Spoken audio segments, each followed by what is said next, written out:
திருச்சிற்றம்பலம். புழியர்கோன் வெப்பொழித்த புகழியர்கோன் கடல் போற்றி, ஆழிமிசை கல்முதப்பில் அணைந்த பிரான் அடி போற்றி, வாழி திருநாவலூர் வன்றொண்டர் பதம் போற்றி, ஊழிமலி திருவாத ஊரர் திருத்தாள் போற்றி. திருச்சிற்றம்பலம். So today we are continuing our discussion of Thirunavukkarasar's padhigam 5.90, that is 5th Tirumurai and 90th padhigam. Last session we had seen the first 3 verses in this padhigam, and we are going to continue from the 4th verse. So Madhuri, if you can repeat after me as I say the phrases in this verse, then we can go into the meaning. naḍalai, vāḻvu, koṇḍu, N seydir, நான் ilīr, suḍalai, sērvadu, soṟ-piramāṇamē, kaḍaliṉ, nañju, amudu, uṇḍavar, kaiviṭṭāl, uḍaliணார், kiḍandu, ஊர், முனி, paṇḍamē. Good. So, in this padhigam, as we saw in the last session, Thirunavukkarasar was sentenced to die in the lime kiln, and he was put there and locked up for 7 days, and then when they opened, he comes out unharmed. And everybody is shocked, saying that how could he have survived this? And then he starts singing this padhigam, in which he says what he experienced when he was in the protection of Lord's holy feet. That's the first verse. And then when the giants are all telling one another, telling the king that Thirunavukkarasar had survived this lime kiln because of our giant mantras that he had mastered. And Thirunavukkarasar continues his padhigam saying that all the mantras that he knows are only Namachivaya. Namachivaya mantram is the ultimate mantram that gives the protection, and it shows the right path and all that. And then he continues the remaining padhigam as advice to mankind. So we can treat these songs as advice to humans in general, or he can also take some of these songs as address to the giants who are gathered there, telling them that change their ways and be good and become Shiva devotees. That kind of you can interpret it that way too. So in this song, what he is saying, naḍalai vāḻvu koṇḍu N seydir நான் ilīr, suḍalai sērvadu soṟ-piramāṇamē, kaḍaliṉ nañju amudu uṇḍavar kaiviṭṭāl, uḍaliṉār kiḍandu ஊர் முனி paṇḍamē. That's what he is saying in this. What it means is that, oh shameless people, what have you achieved by this life of deceit? If Shiva doesn't protect you, this body will fall down immediately, and the people of your town will hate you, this body, because it's a dead body nobody wants to keep around. So what he's saying is that the life that is residing in your body stays in your body only so long as the Lord wishes the life to be in this body. And the moment that the Lord says, you no longer need to be in this body, your life will leave this body and you will be a dead body that nobody wants around. So that's the kind of advice he's giving. We'll look at the phrases and then we'll look at the summary again. naḍalai vāḻvu koṇḍu N seydir நான் ilīr. That is the first phrase. நான் ilīr. Nan means shame in this case. Like many classical languages, whether it is Sanskritam or Tamil or Telugu or any of those, many words will have multiple meanings. So, nan in this first line, non here means shame. In other contexts, it may mean something like a rope, or it may come like a waist band, so on and so forth. So here it means shame. Ilīr means those you don't have. Non-ilīr means you shameless people. That's the meaning of this, non-ilīr. Hey guys who are without shame. That is addressing the people in front, or addressing humans in general. What is he saying? naḍalai vāḻvu koṇḍu en seydir. Naḍalai means, it has two meanings. One is misery, suffering and misery. That is naḍalai. Also, naḍalai means deceit. Having something inside but faking something outside. So deception. So naḍalai means deception. Vāḻvu means life. So, koṇḍu, with naḍalai vāḻvu koṇḍu, with this life of deceit, life of deception, this life of misery, en seydir. En means en, what? Seydir, what have you achieved? What have you accomplished? Non-ilīr, oh shameless people. So the summary of the first line is that, hey shameless people, what have you achieved by following this life of deception? And then he says, suḍalai sērvadu soṟ-piramāṇamē. Pramanam is Sanskritam word. In Tamil it comes as a piramāṇam. So some of the sounds don't exist in Tamil. For Tamil conventions, they put additional vowels. So pramanam becomes piramāṇamē. That a in that pramanamē, here it means a question. Suḍalai sērvadu soḻ-piramāṇamē. Suḍalai means cremation ground. Smasanam. That is suḍalai in Tamil. Sērvadu means to reach, to get there, right? Soḻ-piramāṇamē. Soḻ means word. Pramanam is authority.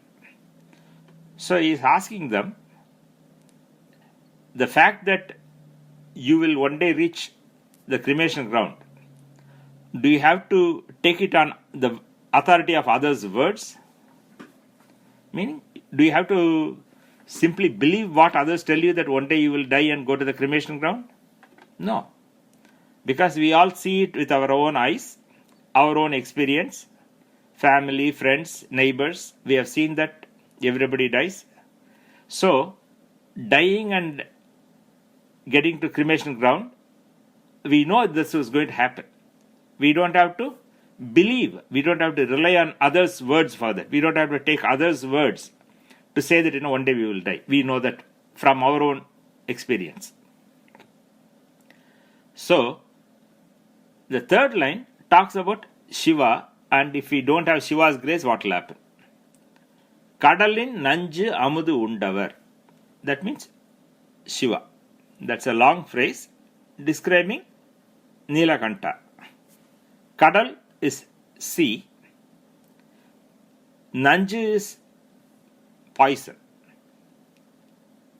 Amudu uṇḍal means to eat it, to consume it. So kaḍaliṉ, nañju, amudu, uṇḍavar means the Lord who ate the poison that arose in the sea. This is about the halahala visham that Shiva consumed. So he is saying the Shiva who consumed the halahalam poison, if he forsakes you, kaiviṭṭāl. Kai is hand, vidudal means to let go. So kaiviṭṭāl means to give up, to forsake, to stop supporting. So kaḍaliṉ, nañju, amudu, uṇḍavar, kaiviṭṭāl. If Shiva forsakes you, if Shiva doesn't hold you, then what happens? your life will leave this body. It is Shiva's grace that is keeping your life in your body. And the moment that grace is gone, your life will go away from this body. uḍaliṉār kiḍandu muṇi paṇḍamē. Udal is body. uḍaliṉār, here it means body. Kiḍandu means it will lie down. Right? We are moving around because our life is in our body, so we are moving around. If the life goes away from the body will lie there somewhere. So the body will lie somewhere, and muṇi paṇḍamē. Is the town, the village or the town. Muṇi is despise, to hate. Paṇḍam is thing. So the body, once the life leaves the body, then nobody calls it by the name, right? Rama, Krishna, Subramanian, or whatever name you have, right? Sridhar, whatever name one have. Once the life goes away, then they call it, in Tamil they call it Pinam. In Sanskritam they will call it Pretam. It's a dead body. So they say, let's get rid of the body. Let's get the body to the cremation ground and burn it quickly. Because normally we don't keep the dead body around, right? If somebody dies in the morning, before the end of the day, they will take him and cremate him. They don't keep the dead body around because it start going to decay, and that's the idea. So the people who you think they are loving you, the moment the life goes away, they discard the body very quickly. So what he is saying is that, hey guys, hey shameless people, you are having a lot of arrogance in you, and you are leading a life of deception, trying to cheat everybody, and you are doing all this for what? To nourish this body, for this sense of this body is you and you want to pamper this body. But remember that if Shiva, who ate the poison of the sea, if he stops bestowing his grace on you, your life will leave this body at that instant itself, and then this body will be burnt in the cremation grounds. So don't lead this double life. Don't cheat others. Don't deceive others. Be truthful and worship Shiva, and his grace will save you from the clutches of Yama. That is the overall gist of this song. Any questions or comments?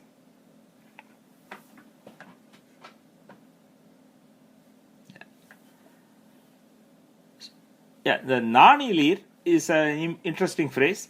It can generally mean that, to anybody, hey, shameless guy, you are doing this kind of a shameless thing. That we can address to anybody. But as I was thinking about this verse, it can also mean is telling the Jains.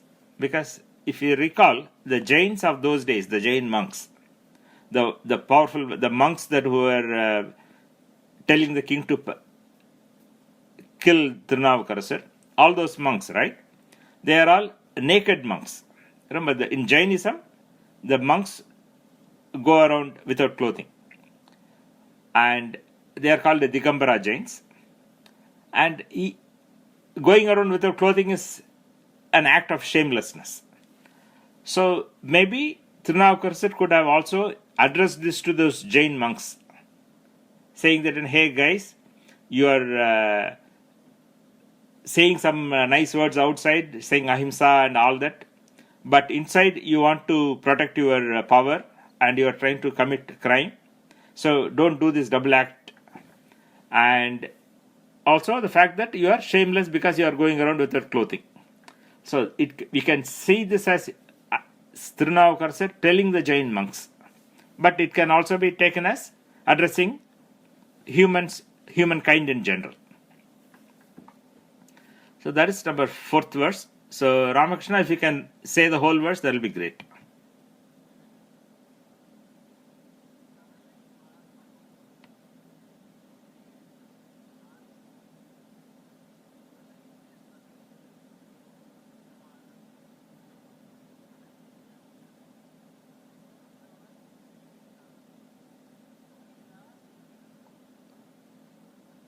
Good. Very good. So the only thing, as I have been mentioning every now and then, in the Telugu script, the Ra and Ra, the symbol in the font looks very similar. You have to be aware of that. Vāḻvu. Vāḻvu. Yeah. If you zoom it up, you can see the difference. Vāḻvu. So now we go to the 5th verse. Again, Madhuri, you can repeat after me. Pū கை கொண்டு அரண் பொன்னடி போற்றிலார் நாக்கை கொண்டு அரண் நாமம் நவில்கிலார் ஆக்கைக்கே இறை தேடி அலமந்து காக்கைக்கே இரையாகி கழிவரே. கழிவரே, ra, கழிவரே. Yeah. That's ra is a sound that is common in Tamil and Malayalam. It used to exist in the old Kannada and old Telugu times, in the olden days, but now it is not there in Kannada and Telugu. But you have to practice and you will get that sound.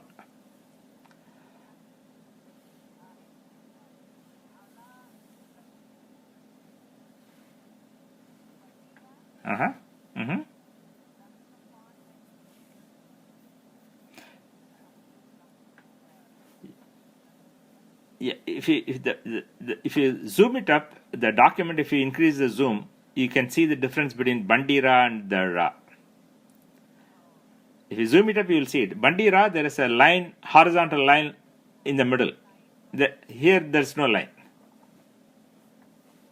So this is the symbol that was used in the old Kannada and old Telugu days for Ra.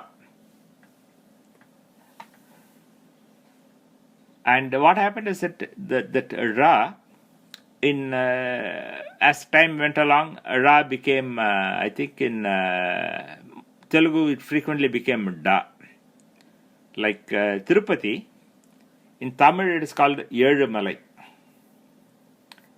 Ezhu is 7 in Tamil, but it became Edu in Telugu. That's how the Ra became Da in Telugu, but for these verses, we have to stay with what is there in the verse, so we have to say Ra.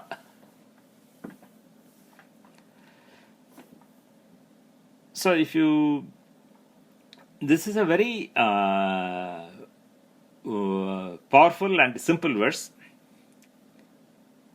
One thing which I mentioned once in earlier times, but in earlier discussion, but probably before you joined, in Tamil verse, like in all South Indian verses, Telugu, Kannada, Malayalam, all South Indian languages, the rhyming is in the beginning of the line. So if you look at these 4 lines, you will see Pūkai, Nākai, Ākai, Kākai. That is a rhyming pattern. And that's how all thevaram verses will have rhymes in the beginning line. Line beginning is where they have verses, rhyming. So that is an important poetry aspect that we can remember. It will help in memorizing the verses. And similarly, there's a alliteration within the line that is called muṇi in Tamil. I think it is called yati in Telugu. Is that correct, Ramakrishna? Do you remember do you remember anything from your Telugu poetry prosody from your school days? Yeah. Correct. So the edugai in Tamil is called edugai. That is the beginning rhyme. Pūkai, Nākai, Ākai, that is edugai, beginning rhyme. And alliteration is called muṇi, which is the yati, which is comes in the middle of the line usually. beginning sound between the beginning of the line and some other word in the middle of the line. Like in this, Pookai kondu aran ponnadi potrilar. Poo, po, po. That is the sound effect that's called muṇi. Similarly, in the next line, Nākai kondu namam navilgilar. Na, na, na. That is the alliteration part. Ākaikke alamandu. Kākaikke kazhivare. The ka, that you can see that sound pattern, right? So that is called muṇi. So this is, as you listen to other verses, you will see these patterns. So that that's how they add the musicality to the verses and easy to memorize.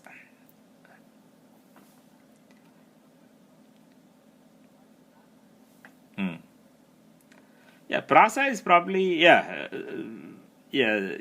know. Yeah, the beginning rhyme is called probably prasam and muṇi is called yati. That I know.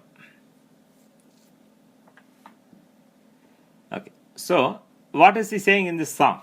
The gist of this fifth verse is that there are some people who don't worship Shiva by putting some flowers.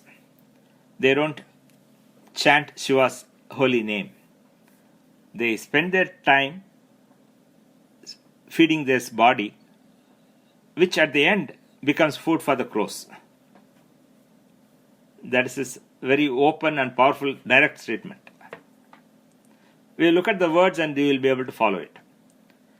Poo kaikondu aran ponnadi potrilar. That is one phrase. So he is talking about some people. How are these people? What they do or what they don't do? Poo is flower. Kai kondu, taking it in their hands. Kai is hand. Kai kondu means taking it in their hands, with their hands. Kai kondu means with their hands. Aran is hara. Hara in Sanskritam will become aran in Tamil. Because of the ha sound doesn't exist in Tamil. So ha becomes a. And masculine ending in Tamil is an. Right? Rama becomes Raman in Tamil. Just as it becomes Ramudu in Telugu. Like that, hara becomes haran in Tamil and aran in poetry. So aran is hara. Pon adi. Pon is gold or beautiful. Adi is feet. The Shiva's feet, right? Aran Ponnadi. Shiva's golden feet. Shiva's beautiful feet is the meaning of that phrase. Aran Ponnadi. Potrilar. Potru means to worship. Potrilar. Potrilar, right? Il is negation in Tamil. Potrilar means they don't worship. So there are some people who don't worship Shiva's golden feet with flowers in their hands. Right? Which is a basic form of worship, which is you pick up some flowers in your hand and put it on Shiva's holy feet. So there are people who don't do this simple thing. Poo kaikondu aran ponnadi potrilar. There are some people who don't worship the golden feet of Shiva with flowers in their hands. Okay, what is the second line saying? Nākai kondu aran namam navilgilar. Nak is tongue. Nākai kondu means with their tongues. Aran namam, name of Hara, Hara namam. Haran namam navilgilar. Navil means to say. Navilgilar means they don't say. So these people, they don't say Shiva's holy name with their tongues. So first two lines is saying how one should, easy ways of worshipping Shiva, right? You don't have to, to say Shiva's name, holy name, doesn't require much effort. It's very easiest thing that one can think of and do, right? It doesn't require any complicated rituals. It doesn't require any lot of money to do these things. It's not elaborate worship. You just say his name. doesn't cost you anything, doesn't take any time. But there are people who don't even do that. And then he's saying, what do these people do actually? ஆக்கைக்கே இறை தேடி அலமந்து. What are these people doing? They are always trying to make money, trying to feed this body. So ஆக்கை means body. The human body, any body, right? Human body or any the physical body is called ஆக்கை. Irai is food. And it happens that in Tamil, Irai is usually associated with animals, like a cow or a goat or a lion or a monkey, right? All these animals, they are always looking for food and eating food. So the food of the animals is called Irai. The food of humans, we normally don't use the word Irai. We use the word uṇḍavar. In Telugu also you may find differences, right? The food for people is called something, whereas the food for the animals is called something else. Usually in languages you have such different words. Like in English, you call it food. Food is typically for people. The food that you feed the animals, right? They are called animal feed. That's a slight difference. So Irai is the normal term that is used for food of the animals. And here he is saying these people are always searching for food for this body. Irai thedi. Thedi means to search. Alamandu means they get waste their time, like they become they take a lot of suffering is called alamandu. So they spend all their time and energy in searching for food to feed this body, and in the end what happens? Kākaikke irayagi kazhivare. Kākai is crow, irai is food.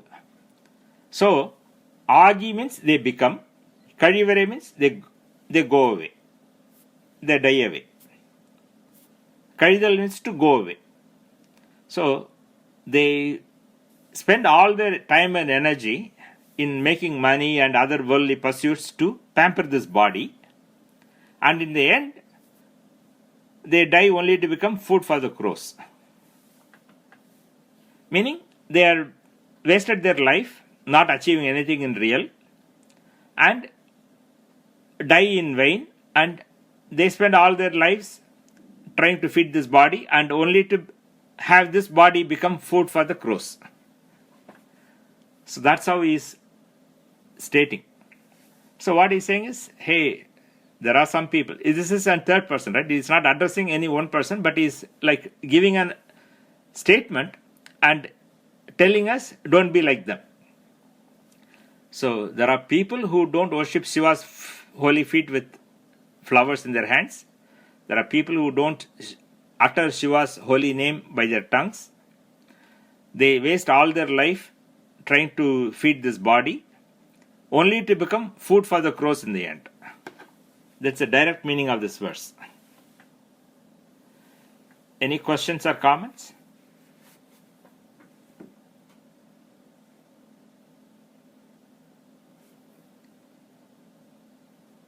Okay, if there are no questions or comments, maybe Ramakrishna, you can read the whole verse.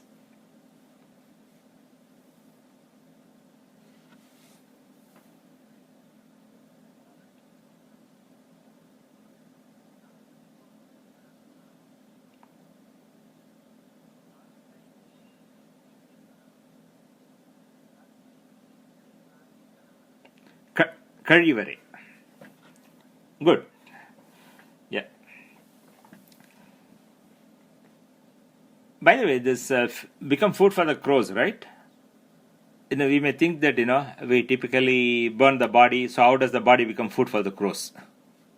Did that thought come to you? Okay.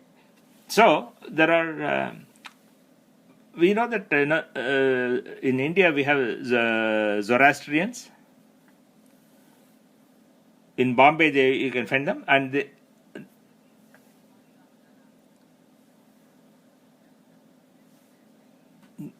Correct. So in Bombay, they have this, I think they call it Tower of Death or whatever. So they have a tall structure and they take the body to the top and then leave it on the top for vultures and other birds to come and eat the body. So that is their philosophy. Even the dead body, they want it to be used by the birds of prey. So you can say that is referring to something of that kind. That's one example. The other example is that when we die, if you die in a normal circumstances, people will take you and cremate you. But if you are traveling and you are working in some farm or field or wherever, right? And death comes where there is nobody around. What happens to the body? That you have a lonely death. When you have a lonely death, there is nobody to even cremate your body. So it will be lying there in some place where nobody knows that you are lying there. Your dead body is there. So in that case, the body becomes food for the birds. So that's how he's saying that this kind of people who don't worship, even simple worship of Shiva, be aware that they may have a bad end. So don't fall victim to such situations. You can worship and with God's grace you will get good state. That's the kind of implication that he is mentioning in that. Okay, now we move on to the 6th verse. So again, Madhuri, you can repeat after me. Kurigalum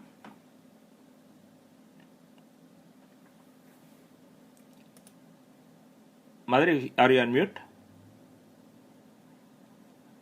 Yeah. Adayalamum Koyilum Nerigalum Avar Nindrador Nirmayum Ariya Ayiram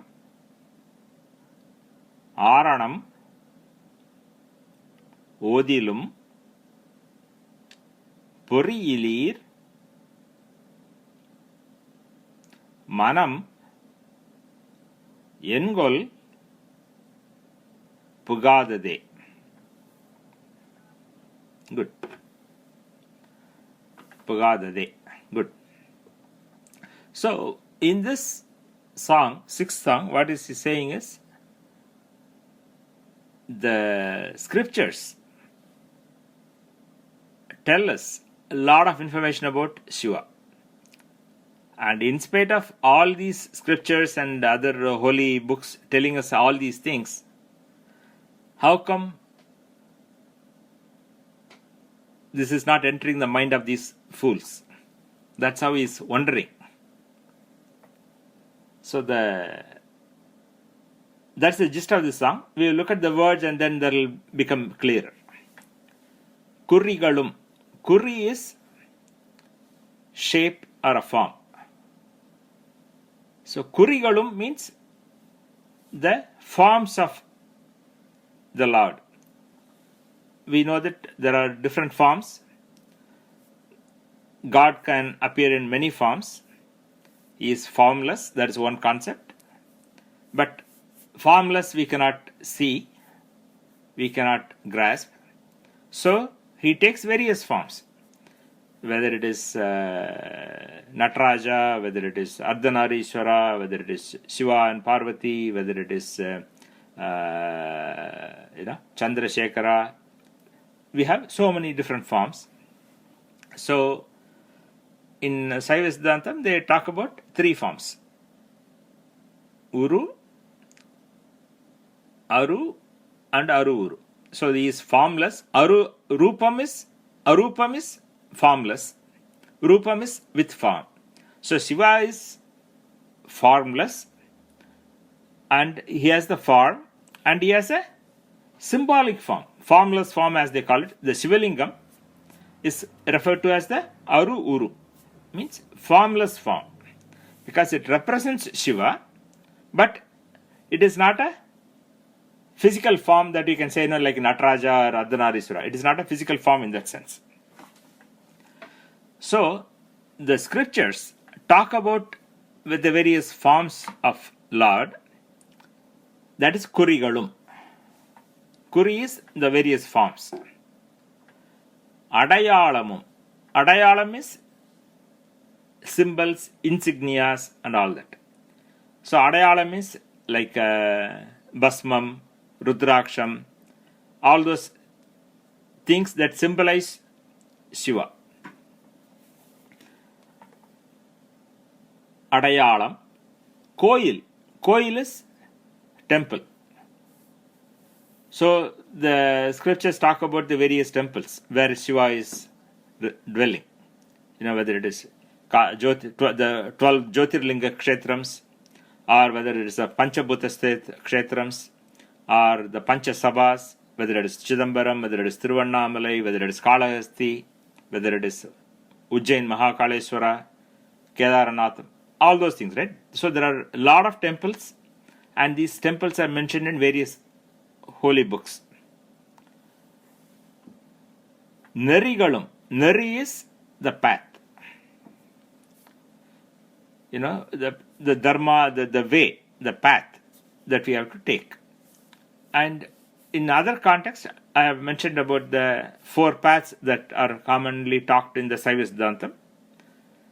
The Sariyai, Kriyai, Yogam and Jnanam, which is physical worship with involvement of the mind, totally mental worship only, and then Jnanam, which is the discrimination and wisdom. So there are different paths of reaching Him, right? How we have to worship and how do we have to do bhakti. There are different ways of doing bhakti. And the Periya Puranam is full of devotees who have expressed their devotion to Shiva in various ways. So what he is saying is that there are various paths that have been described by the scriptures. Nerigalum. Our nindrador nermayum. Nermay means impartiality. So Shiva is impartial. He doesn't have any partiality, right? He has got no likes, no dislikes. That is the nature of Shiva. So our nindrador nermayam. Nermay is impartiality, uprightness. Our nindrador. Our is he, that is Shiva. Nindrador means how he is nitral in Tamil means always doing something, constantly doing something, never deviating from doing something. Nitral. Nil is to stand, like he stands in the path of dharma, like we say in English, right? We say stand in English. In Tamil it is nitral, which is equivalent word in Tamil actually. So he stands upright at all times. He is impartial at all times. And his impartiality, these are all Ariya, Ayiram, Aranam, Odilum. Aranam is Vedas, the scriptures, the holy books. Ayiram Aranam is 1,000 holy books, 1,000 Vedas, right? Even though there are only 4 Vedas, here he is poetically saying Ayiram Aranam, 1,000 Vedas are, is saying all these scriptures are telling you this. Ariya, to know. So he gives a list, right? Kurigalum, Adayalamum, Koyilum, Nerigalum, our Nindrador Nermayum. So the forms, the insignia, the temples, the paths, and his impartiality. All these things, Ariya, for us to know, right? For the world to know. 1,000 scriptures are proclaiming these things for us to know. But still, Pori ilīr, O fools, manam enkol pugadade. How come it hasn't entered your heart? How come it hasn't entered your mind? Manam is mind or heart.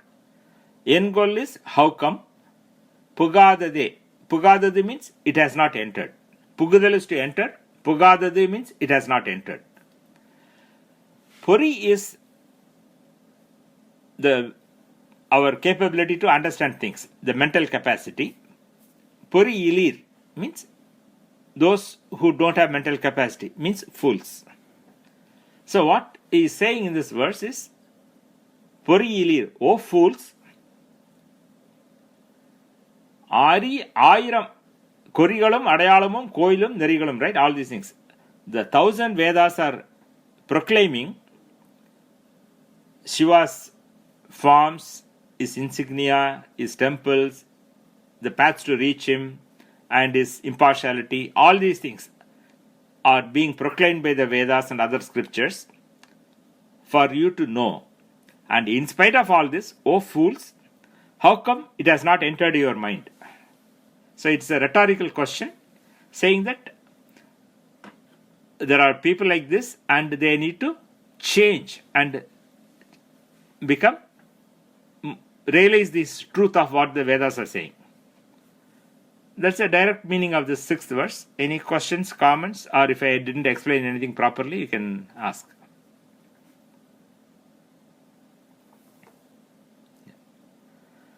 Okay. So, can you repeat the whole verse?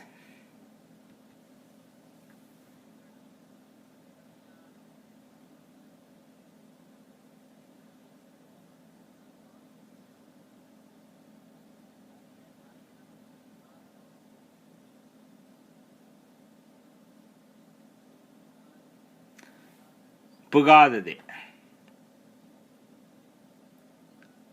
Yeah. Good.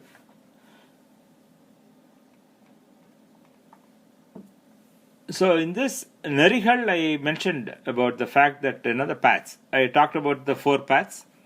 I mentioned it in the previous some other previous padhigam too. In Saivisdandam, they talk about 4 paths of how one can reach or follow. One is Charya, Charyai, Kriyai, Yogam and Jnanam. And usually the 4 Saiva Acharyas, Tirunjana Sambandar, Thirunavukkarasar, Sundarar and Manikavachakar, they associate them as highlighting each one of these 4 paths. Thirunavukkarasar, wherever he went, he would physically do service. He will clean the temple, he will work in the gardens, he will fix things that are broken, he will make sure that, he will serve the other devotees. So he is looked at himself as a servant of Shiva, and he will do all these services in every temple he visits.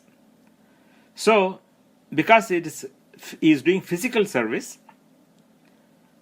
even though he is a great jnani, but he is shown as highlighting the Sariyai or Charya, which is a physical worship with physical body.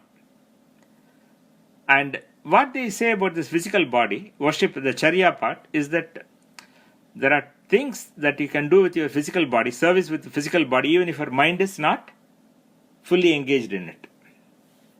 Right? To work in the garden, you can be doing gardening in the temple garden, and even if your mind is not fully engrossed in Shiva thought, you can still be doing this service. That is why the physical part is more, and that's why it's called Charya. And in Kriya, both mind and the body are involved. So you worship, whether it is doing abhishekam, doing putting flowers, doing alankaram and doing all that, and then you are also, mind is involved. Your mind is meditating on Shiva and chanting the mantras and all those things. So that's a combination. And the yogam, the yogic path, the body is still, right? You are only worshipping with the mind. You control your body and you are worshipping the Lord with your mind. And jnanam which is the path of wisdom. And that's how that Manikavachakar is shown as the example of the path of jnana. Anyway, so I was mentioning this because of the Nerigal, the word that came in this verse. Yeah, Mani, one comment. Uh-huh. I don't know. Recently, I was hearing to this Chaganti Koteswara Rao Garu saying some story.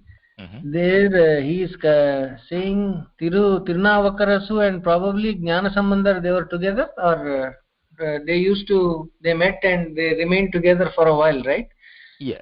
So go ahead.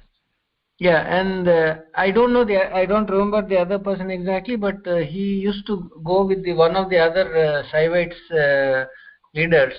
So and then they used to go to a temple somewhere, in Shiva temple, and reach out, and they were getting coins, I believe. Yes. So Thirunavukkarasar was getting a golden coin, while the other saint was getting silver or copper, I don't know, maybe silver.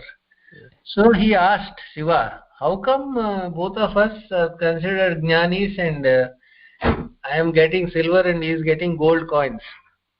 Mm-hmm. So Shiva told, I believe, since Thirunavukkarasar offers physical service along with jnana, that's why it's considered more superior, and he is getting golden coins. So if you know this, can you please clarify this story? So, Thirunavukkarasar and Thirunjana Sambandhar, they were contemporaries.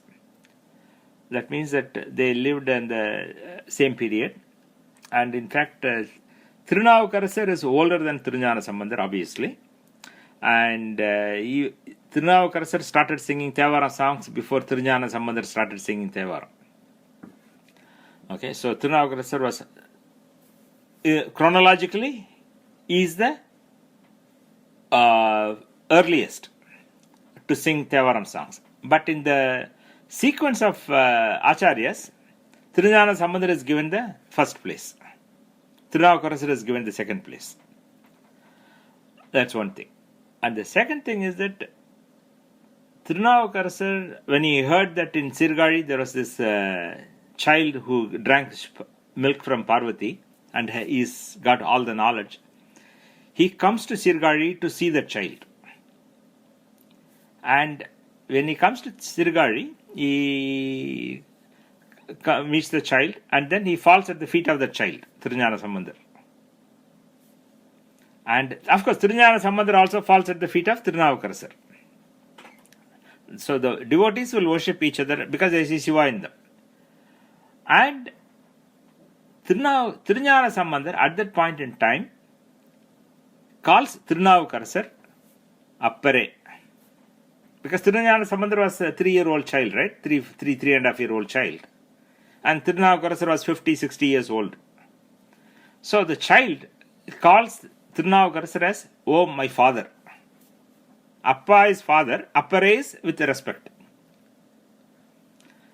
Because of that, Thirunavukkarasar is commonly known as Appar in Tamil. So later on, whenever I use the word Appar, I'm just giving you the context for that. And so they did go around many temples together. They traveled together. At a later point, right? Not at that point, but at a later point, right? After a couple of years, when they met again, he was doing some temple tours, and Thirunavukkarasar was doing some temple tours, and they happened to meet at some temple, and then they wanted to do Kshetradanam together. So they were going together, and we haven't covered these stories in detail earlier, but since you asked the question, I'm mentioning it. Thirunjana Sambandhar was, when he was a very young child, right, 3.5 years, 4 years old, his father used to carry him from place to place to the temples. As he grew up, by the time maybe he was 5 or something, he had become heavier, right? Child grows up and becomes heavier. So father is not able to carry the child all along. So Thirunjana Sambandhar started walking from place to place as a 4 or 5-year-old child. And Shiva said, hey, my son is walking. I need to give him palanquin.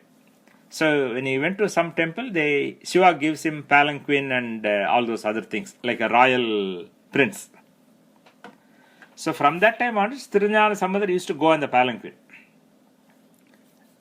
Okay. Thirunavukkarasar was always walking. So when they met together and they wanted to go Kshetradanam together, Thirunavukkarasar was walking, and so since Thirunavukkarasar was walking, Thiruñāna Sambandar cannot go in the palanquin. So he was also walking with him. And Thirunavukkarasar said, Thiruñāna Sambandar, Shiva has given you this palanquin, so you must come in the palanquin, you shouldn't walk. Because then Thiruñāna Sambandar said, you are walking, how can I come in a palanquin? Then they made a deal. He said, Thirunavukkarasar will go first. And after a couple of hours, Thiruñāna Sambandar will follow. So Thirunavukkarasar will walk and Thiruñāna Sambandar will come later in his palanquin. Anyway, so they were going around this and they come to a place called Thiruvizhimalai. It is about 20 kilometers north of Tiruvarur. You can say it's about 300 kilometers south from Madras. Okay, and when they were in that place, they were staying there for a couple of months at least. Because it's a big temple, and in those days when they go from temple to temple, they will do some base camp and then go around the temples there, stay for a few weeks at least in a place, etc. So when they were staying, it so happened that it was a time when there was some kind of a local famine. So when famine comes, food is in short supply, and when food is in short supply, prices shoot up. That's basically economics that we all know. In times of shortage, price goes up. And when Thirunavukkarasar, Thiruñāna Sambandar, when they go, they have 50, 100 devotees with them, right? They go as a group. And they camp in the place, and the local people and the local landlords and all those people take care of them, feed them. But when they come to this when there is a local famine, people can't feed them. Because rice is expensive. Nobody can afford to buy that much rice and feed them. And so Shiva appears in their dreams and says that this is the famine period locally, but the devotees who are with you should not go hungry. So we will give you 1 gold coin each every day till the famine is over. So in the Thiruvizhimalai, it's a big temple, and there are Balipīṭams on different. There's a Balipīṭam on one side, there's a Balipīṭam on the other side. As you know, in a big temple there will be multiple Balipīṭams. Near the Dvajastambam and all, you will see that, right? Balipīṭam. So let's say on the eastern Balipīṭam, one of them will get 1 gold coin, and the western Balipīṭam, other saint will get the gold coin. So next day morning they both go together. They go to one Balipīṭam, and one of them sees a gold coin. They take it and praise Shiva, and they walk around the temple. They go to the other Balipīṭam. The other saint sees the other gold coin and he picks it up, praises Shiva and all that. They give it to them, and they come back to their chatrams, right? Each one is staying in a hall, right? So the local halls. So matam. You can call them matam. So Thiruñāna Sambandar is staying in a matam with his devotees. Thirunavukkarasar is staying in a different matam with his devotees. So the Thirunavukkarasar gives the gold coin to his matam other devotees, and then they go to the market, buy stuff, and then they give it to the cooks, and then they cook and all that, right? Similarly, Thiruñāna Sambandar gives it to his devotees. They go and get the food stuff and cook the food.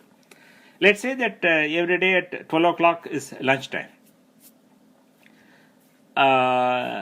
They feed the devotees, and a couple of days later, Thiruñāna Sambandar hears feedback from his group, saying that his devotees tell him that, in Thirunavukkarasar's matam, they feed the people at correct time at 12 o'clock.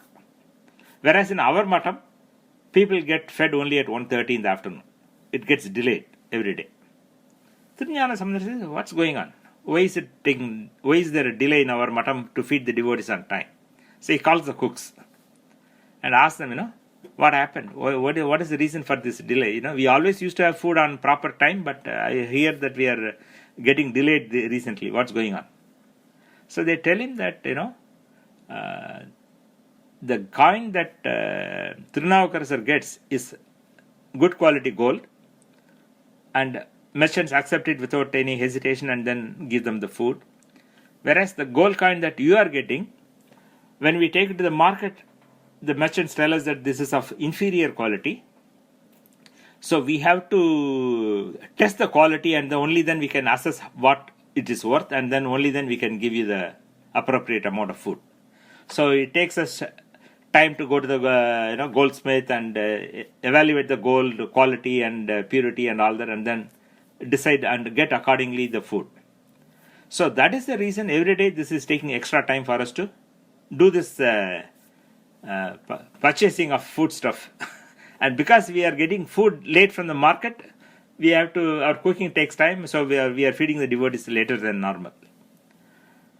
And Thirunavukkarasar says, what is the deal here?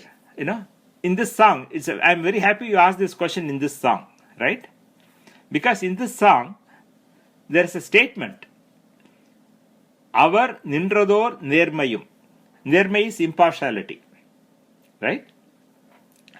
Now, Thirunavukkarasar is thinking, Shiva is impartial, but he is giving gold coins to both me and Thirunavukkarasar, but he is giving good gold coin to Thirunavukkarasar and inferior gold coin to me.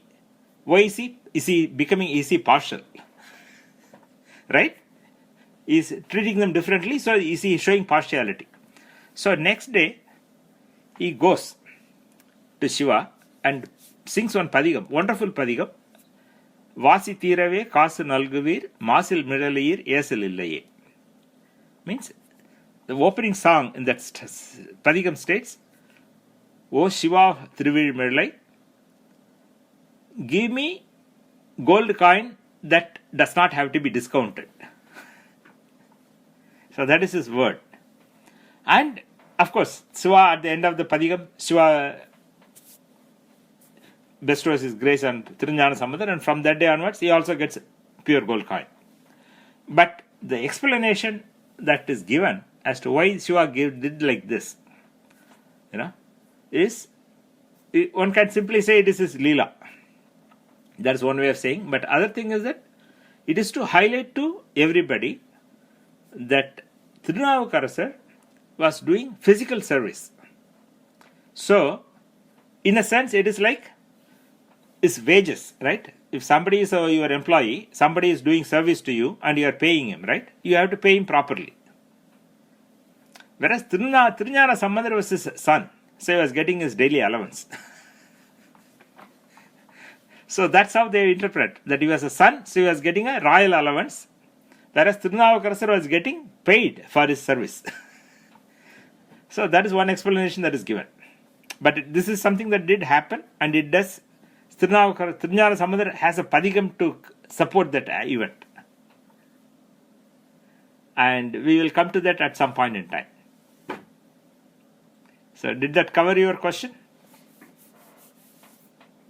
Yeah. So now we will listen to this padhigam and we will conclude today. You have about 5-6 minutes, we will listen to the padhigam.